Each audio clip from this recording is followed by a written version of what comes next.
Now at 6:30, students in Lamar, Missouri rake in some money for a good cause. Plus, the 28th Carl Junction Bluegrass Festival is back and better than ever, and over 100 people gather in Pittsburgh to help raise awareness and resources for people struggling with Alzheimer's. The 4 states' most watched news starts now. September is Cancer Awareness Month, and students in Lamar, Missouri took it upon themselves to do some good. This is KOAM News at 6:30. I'm Anthony Saviello. KOAM's Mitch Adams explains what students did and the difference they made for a local organization. Students at Lamar Middle School are making a difference, $1 at a time. Students, when they came in the morning, there were some student council people collecting money. You could just donate money if you wanted to, but if you donate money, you're allowed to wear a hat for the day. And around here, a lot of people like to wear hats, so that raises a lot of money. And there were some other people that matched some of the donations that helped us get to the $530 that we ended up donating to his foundation. That foundation was none other than the Christian Heddy Foundation, founded by KOAM's very own Doug Heddy, who made a guest appearance to accept the money raised by the school. They told us he had tumors all through his stomach, and we had to, at that point in time, he had stage 4 cancer. It was all over, and we didn't even know. Someone you see on news every day, something's going on. He's someone that helps keep us all safe during tornadoes and weather alerts, and it's just cool to have somebody that important in everyone else's life come and see him in person and not just be ignorant to the little schools, but he actually came and accepted the money himself. It showed that he cares too. To see somebody in their eyes that's really big, as a movie star to some of them, it's really great for them to be able to see in person and have that interaction and just feel like they were important and gave to a really good cause. The school principal, J.D. Gee, says that he is excited to see what the students do next year to keep this fundraiser going. Bring in a little more ideas. They're already starting to brainstorm some more ideas for next year of maybe doing something even more than just one day. Mitch Adams, KOAM News. Well, let's go ahead and check in with meteorologist Lindsay Gaffney for a first look at our weather. Temperatures have been well above average. Normally this time of year we're in the upper 70s. Our lows are still pretty on par with average. We're in the 50s to start our day, but today we're a couple of degrees warmer than we were yesterday. We've got a little bit of a warming trend as we head through the weekend, so we are going to continue to warm up, especially through Monday.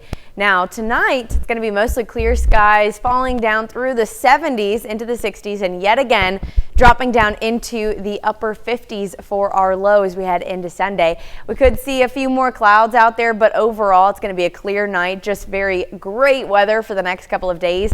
Tomorrow gets a couple of degrees warmer. We're going to be in the mid 80s, about 85, maybe even up to 86 degrees. So it's going to be another hot one. Mostly sunny again, and winds are still pretty calm. We're going to have a full forecast coming up. Lindsay, thanks. A Carl Junction tradition returns for its 28th year. The Carl Junction Bluegrass Festival returns with a lineup including Living on the Edge Band, Borderline Bluegrass, and more. The car show makes its return this year as well, which raises money for the local Shop with a Cop program. The event also included over 100 vendors, a kids area, and a petting zoo.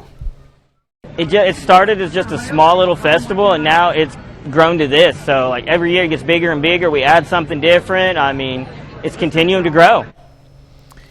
The event has over 15,000 people attending every year. Families in Newton County will have the chance to enjoy a full day of fun while supporting education. The festival raises money for Neosho Christian School and featured activities the whole family can enjoy. Admissions were just $10 per car, making it an affordable way to spend the day with your family and give back to your community. Usually most of these funds go to the general fund to help pay everyday expenses to help keep the school running. It takes a lot of money to run a school, and we don't get the state and federal funds that many schools get, and so tuition doesn't always cover the expenses of the school, so we depend on these fundraisers. Also happening today was the Walk to End Alzheimer's. That took place at Guerrilla Village in Pittsburgh. Over 100 people took part in the walk, including researcher and former SEK resident Matthew Taylor. KOAM's very own Tanya Bach was the MC for the event. The event raises money for Alzheimer's research and breakthroughs. It's exciting to be here and be where I grew up and to see that this disease affects people all over the world, and it's just great to be here and see that there are people that are taking advocacy roles, that are working towards the elimination of this disease. Officials say a healthy diet and exercise can help lower the risk of developing Alzheimer's. Coming up, a call for people in Missouri to help assist in the stopping of copper thefts. Plus, land in Arkansas could be the location for a new federal immigration detainment center. A major telecommunications company is hoping a new reward will help stop thieves. Chris Bryant has ways you can help identify crooks after copper. And these areas that are commonly targeted are abandoned houses, utility work sites, or new construction zones. AT&T says there have been at least 4,000 instances of copper theft to its nationwide network so far in 2025, costing the company approximately $40 million. And theft in Missouri so far this year has cost nearly $2.25 million. So AT&T is offering rewards up to $20,000 that help lead to the arrest and conviction of those involved with copper theft here in Missouri. Utility workers or anybody that owns a utility usually wears uniforms or some kind of, they're uniform across the board, right? Their vehicles are marked. In August, the price of copper set at $4.50 per pound, which is down from a record high in July.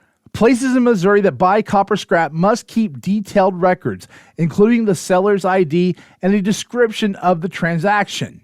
Missouri State Highway Patrol says if you see something suspicious, report it. If you see something, call it in. In the world of technology being in your hand, you can capture a photo. You can do something to document it. You don't need to put yourself in harm's way. Sergeant Young says there are ways to protect your property from becoming a victim. Increase visibility of the area, right? Use more lighting, bring in lighting if you need to.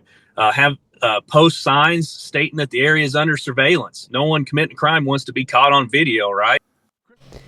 Well, federal immigration officials are reportedly showing interest in property in Arkansas that could become an immigration detention facility. The Franklin County Sheriff's Department says that they have been in direct contact with immigration officials this week. Claire Everbach has more. Sheriff Crocker says this site is not equipped for the proposed 3,000-bed prison, nor a detention facility. This does not have the resources. It doesn't have the structure. The highways aren't there. This is not the right place, especially for ICE agents that are bringing in cartel members. After his deputy says they saw 3 ICE agents and the governor's senior advisor at the site, Crocker says he believes the entire process needs to be more open. Talk to the people. Be honest with people. Don't lie to people. And if they don't want it, then don't put it there. Community members agree. Gravel and Grit Director Adam Watson says many officials were unaware of the ICE agents' visit. Local legislators didn't know, community officials didn't know, our representatives at the federal level didn't know, Department of Corrections didn't know, Board of Corrections didn't know. So it's very clear that this is a unilateral effort by the governor's office to once again dictate the future of this county, this district, and overall the whole state. Watson says he would like to see more communication from state leaders. We see Mr. Porfiry come out to Franklin County to look at the site with ICE agents. The one thing that they don't have time to do is show up to the legislature and ask questions or answer questions. And if they're not going to do that, then the citizens are really kind of just left holding a bag wondering what's going on. Franklin County Judge Ricky Bowman says he feels the county has been left out of the decision making. We've been kept in the dark. There's just not any transparency about this whole situation all the way through. And that's unfortunate. I wish that the governor's team would be more transparent with us. He is left wondering why federal authorities are considering this site at all. My question is, why is Franklin County, the proposed prison site, now being considered by ICE to detain individuals that they pick up across the United States, when the federal government actually has a facility just a few miles from there at Fort Chaffee? Coming up, Lindsay has a full look at your forecast when we come back.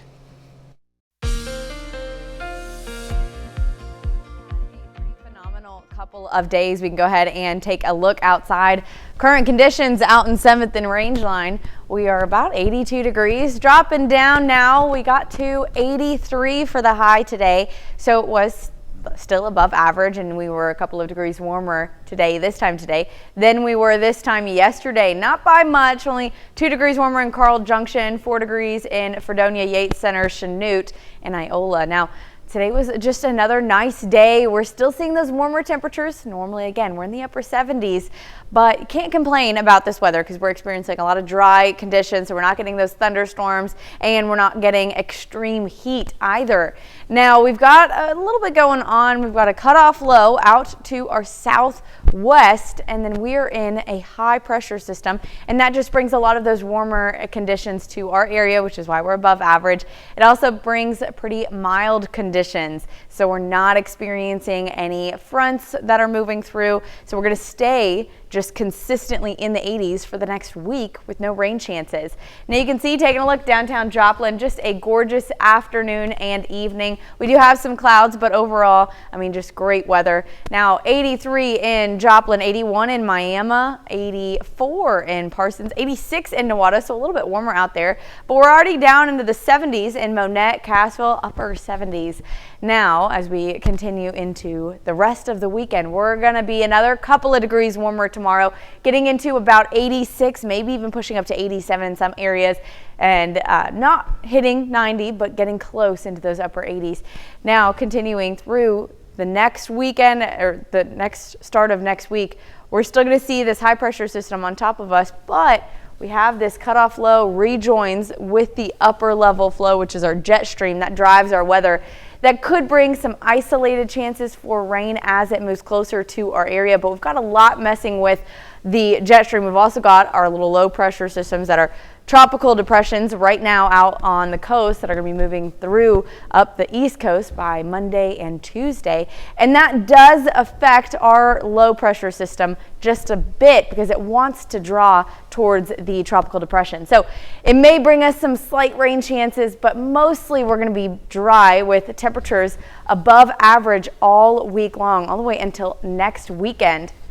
Some sunshine mixed with a few clouds. We're going to have a couple of cloudier days. That's going to be Tuesday, Wednesday, and even into Thursday. But again, not really seeing any rain chances. We're going to stay dry until next Sunday, and that's even hit and miss isolated chances of rain. But our next front may not make it in until Monday evening, and then into Tuesday we're going to see those scattered shower chances, and that could bring our temperatures, or at least start to bring our temperatures back down to average, and then even cooler than that, getting into those really fall-like temperatures. I mean, we're end of September, we're heading in October, so it's about time this starts to happen. Yeah, fall-like temperature sounds really nice. Yes, it does. Absolutely. Thanks, Lindsay.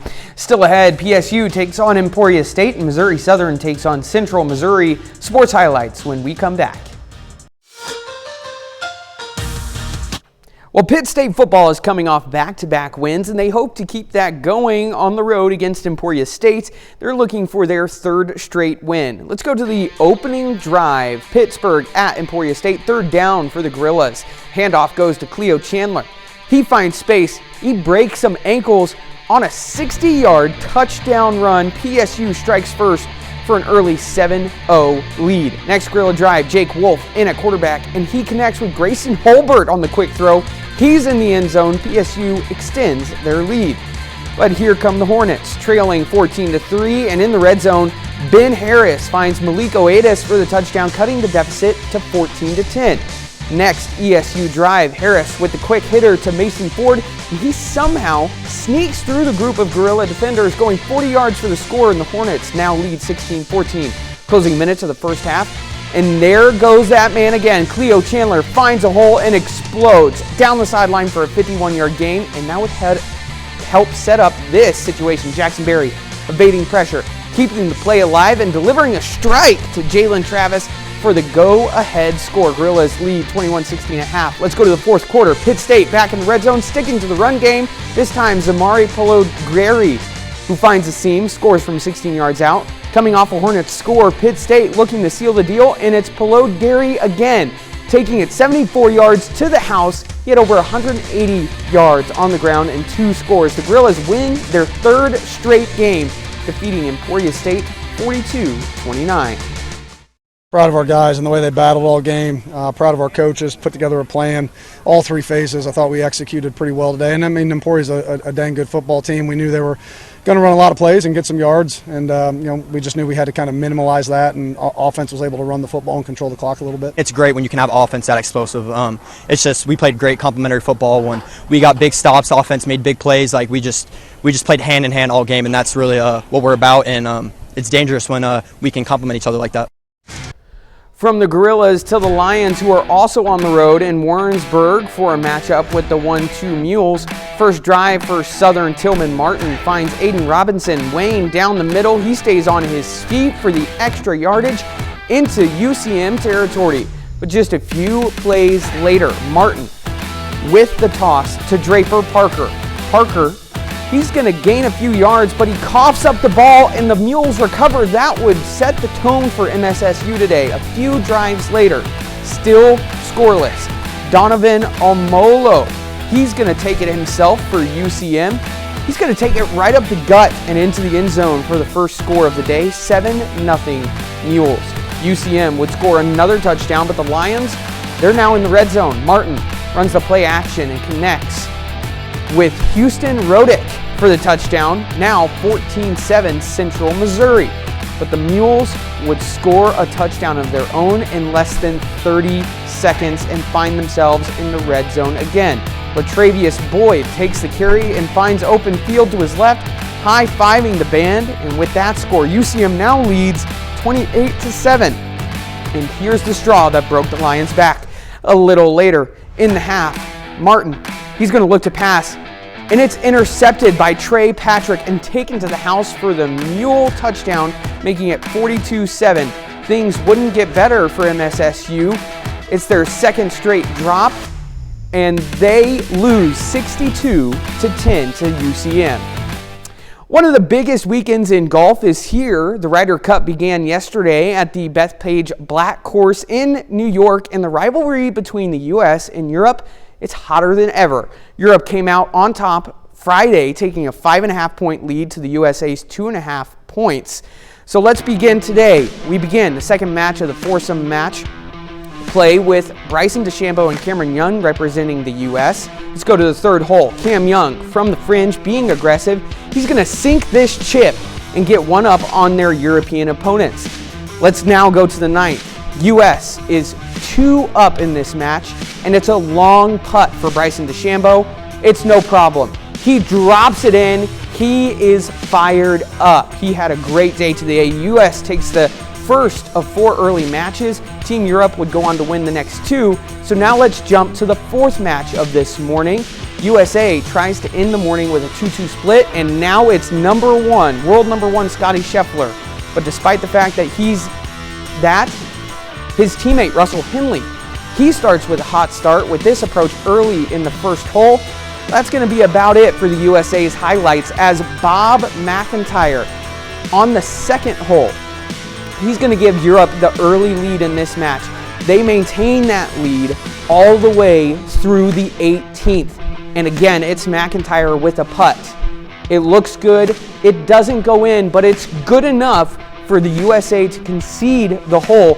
The U.S. is unable to close it out this afternoon with only 3.5 points to Europe's 8.5 points. As the score sits right now, after another round of golf this afternoon, the U.S. is still down only 4.5 points to Europe's 11.5 points. That's a look for sports. Back with more after this. That's been our time for now. We hope you have a great evening. Join us right back here at 10. Have a great night.